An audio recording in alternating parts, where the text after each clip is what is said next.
Les comités de travail qui ont développé la vision de l'axe habité qui a été présentée au Forum social Centre-Sud de novembre 2016 ont d'abord défini celui-ci comme étant le fait de vivre dans ou fréquenter un quartier à échelle humaine où le logement est central et la sécurité, l'environnement et les services de proximité sont mis de l'avant.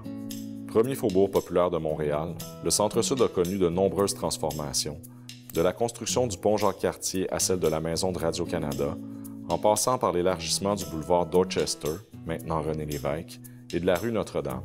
Le passé industriel du Centre-Sud lui a laissé plusieurs cicatrices. Après la Deuxième Guerre mondiale, le quartier vit une période de désindustrialisation qui amène un important exode de sa population.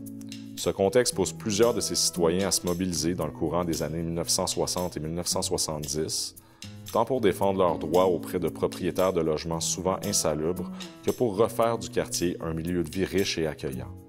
De nombreux organismes communautaires sont alors mis sur pied, dont le Comité Logement Centre-Sud, aujourd'hui Comité Logement Ville-Marie, qui est fondé en 1976. Plusieurs coopératives d'habitation voient également le jour qui, avec les HLM qui sont également construits à cette époque, font du Centre-Sud l'un des quartiers où l'on retrouve le plus de logements sociaux à Montréal. Aujourd'hui, on estime à 15 % la proportion des locataires du quartier qui bénéficient d'un logement subventionné. Plus de la moitié de sa population consacre 30 % ou plus de son revenu au logement, cette proportion grimpant aux 3/4 chez les personnes vivant seules. Le quartier se distingue également par sa forte proportion de locataires, soit près de 8 résidents sur 10, un taux plus élevé que la moyenne montréalaise. La présence du pont Jacques-Cartier et la proximité du centre-ville font du Centre-Sud un lieu où transite un fort volume d'automobiles. C'est presque tout le territoire du quartier qui peut être considéré comme un îlot de chaleur, avec tous les problèmes de santé publique que cela peut amener. Heureusement, plusieurs initiatives de verdissement ont été lancées dans le quartier, à commencer par les ruelles vertes de la Société éco-citoyenne de Montréal. À ce jour, le Centre-Sud compte près d'une vingtaine de ruelles vertes et pas moins de 75 parcs et espaces verts.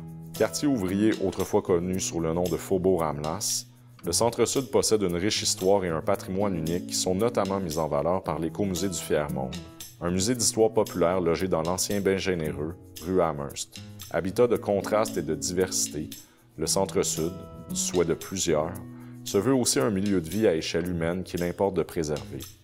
D'ailleurs, plusieurs résidents et organismes du quartier se sont mobilisés au cours des dernières années pour réfléchir sur son aménagement, en incluant des questions comme le logement pour les familles, les déplacements sécuritaires, le verdissement et l'accès au fleuve. Cette démarche, nommée Habiter Sainte-Marie en famille, a grandement contribué à définir l'axe habité comme l'un des fondements de la nouvelle planification stratégique de la table de développement social Centre-Sud.